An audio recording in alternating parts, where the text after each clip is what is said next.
I just saw Teenage Mutant Ninja Turtles 2 Out of the Shadows.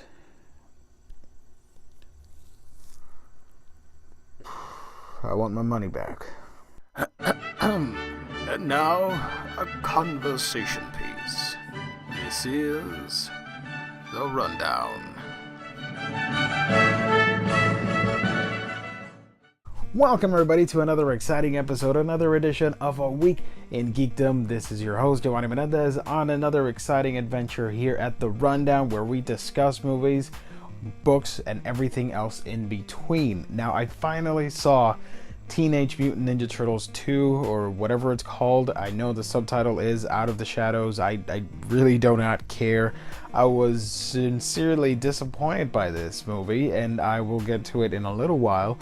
Yeah, I know everybody else reviewed it, but I just wanted to talk about it because that's them. This is us, right? A Week in Geekdom. That's how we roll.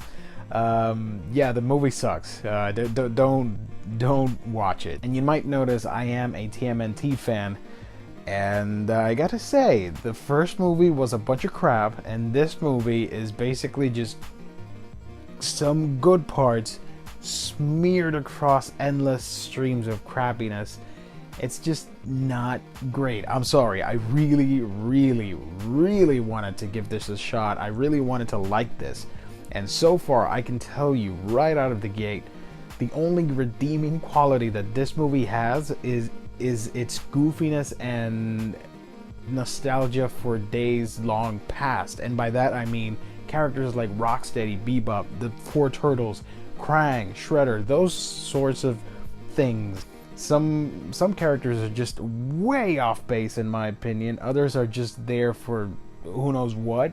I even wrote some notes as to all the problems, and it's a lot. It's like literally only this square right here is the only good part about the whole movie. It's such a weird movie, and by that I mean I am a huge TMNT fan. I love the Turtles ever since I was a kid.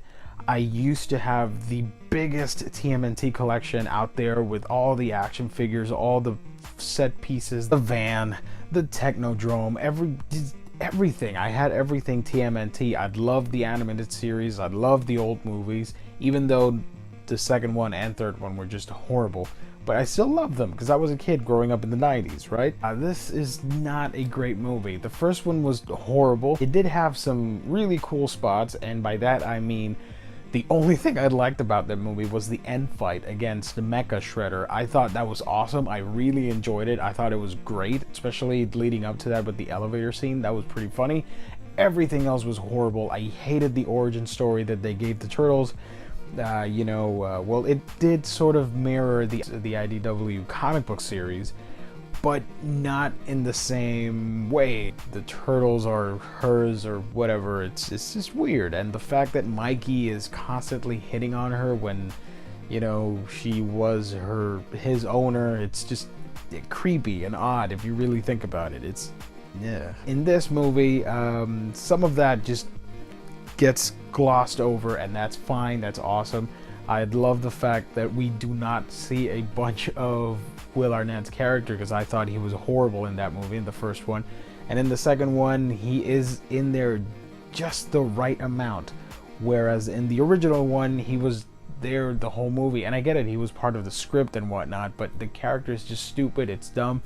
It's just a remnant of bad 90s action comedy movies, and just cheese-tastic dialogue all around, especially Megan Fox, who, why are they marketing her as a, with her sex appeal or whatever?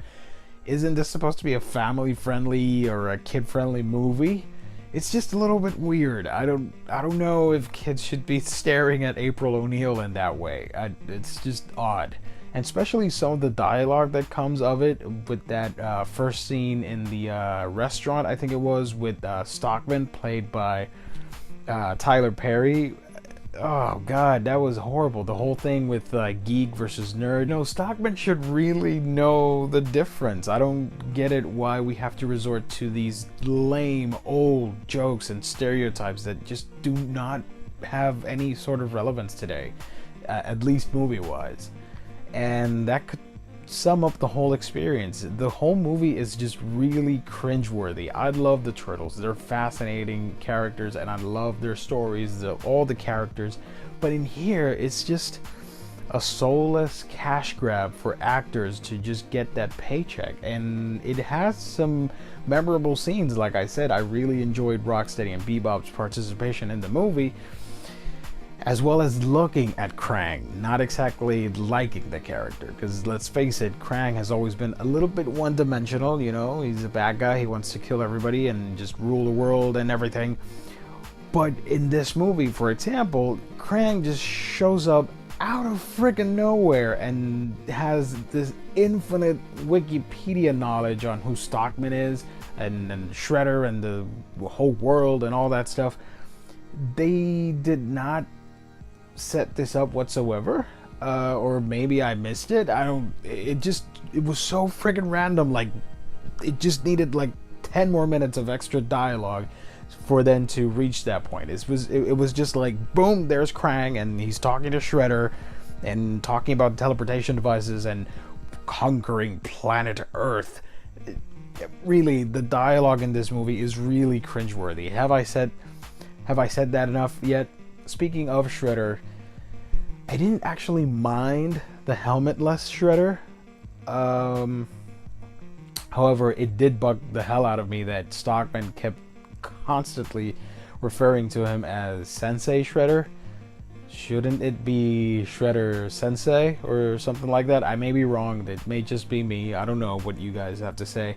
But I just thought the whole phrasing and the way Stockman behaved, Tyler Perry just did a caricature, which, if you've seen his movies, that's what he does. I'm sorry. They're horrible movies. And this is no exception. I know the Stockman character is supposed to be goofy and just, you know, a little bit of a throwaway character, but not to the point where it becomes a caricature of days long gone in the 90s, where we would have stupid movies like this, like your Batman and Robin type movies.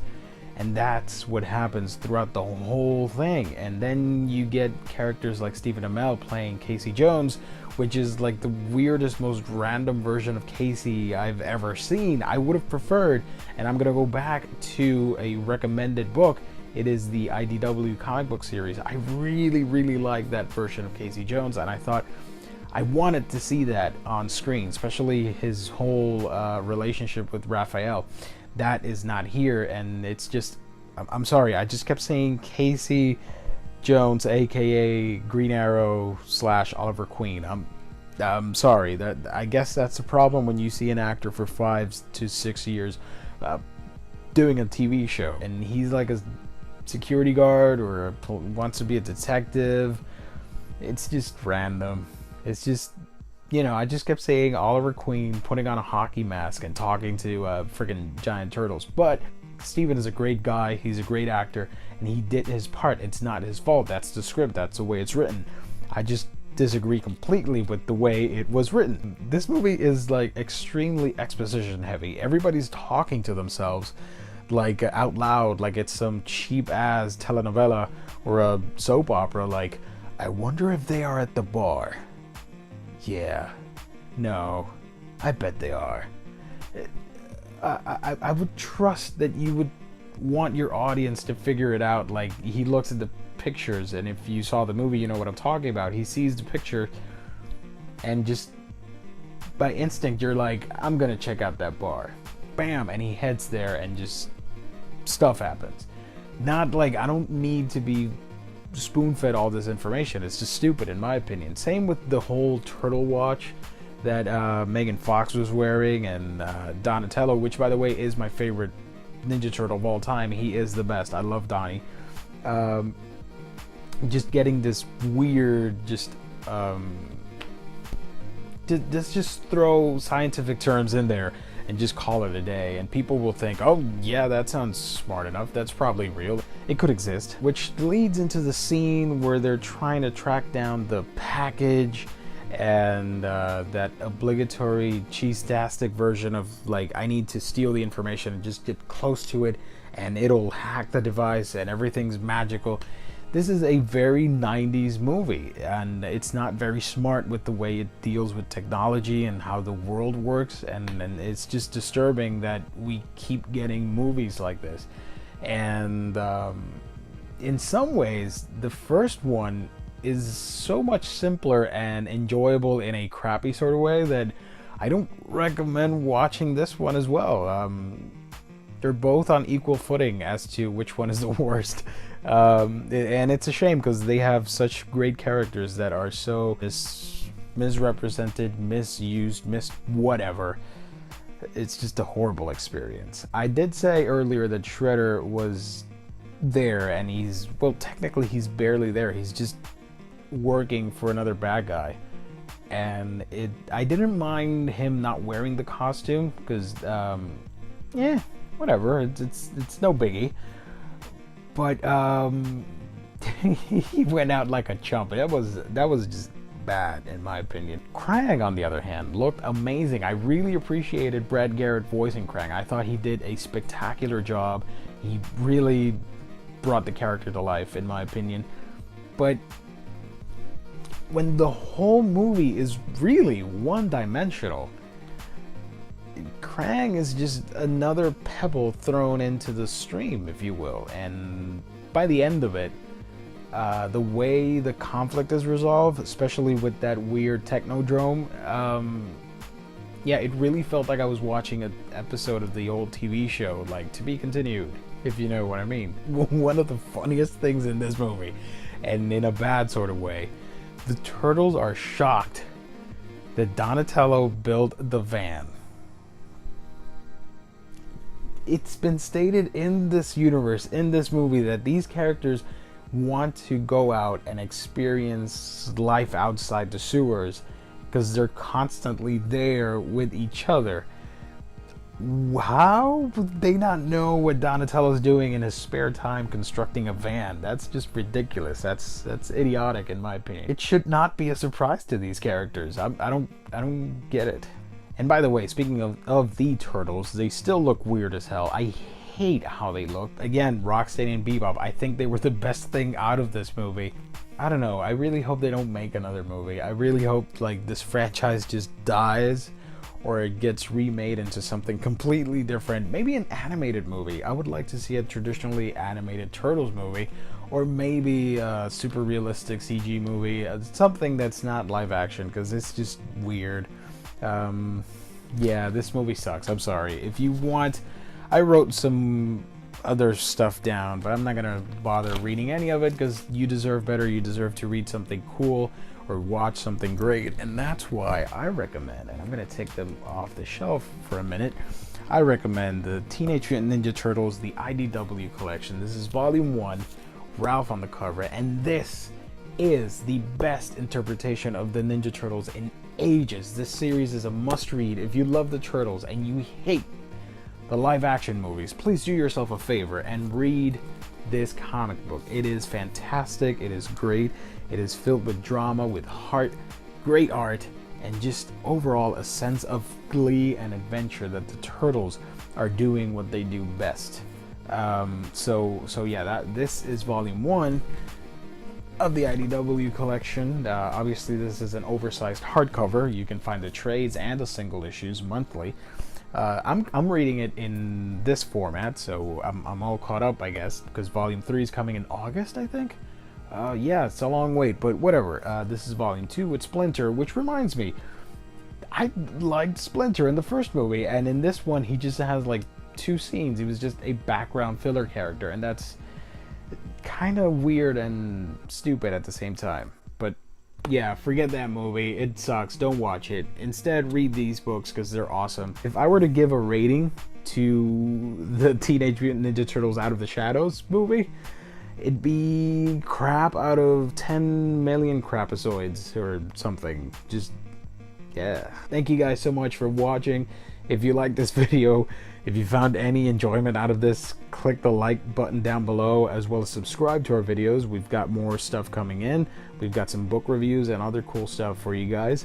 As always, you can follow me on your favorite social media platform. You can search for A Week in Geekdom on Facebook, Twitter, Instagram, Snapchat, Tumblr, and Periscope. Yeah, just type A Week in Geekdom and I'm there for you guys. All right, I gotta go. I got a ton of stuff to read, so I'll catch you guys on the next video. Thank you for tuning in to another installment. You can keep the conversation going through your favorite social media platform. You can like and subscribe to our YouTube page, follow us on Twitter, like our fan page on Facebook, and favorite our pics on Instagram. You can also write to us for feedback, suggestions, and such via aweekingeekdom@gmail.com. Until next time,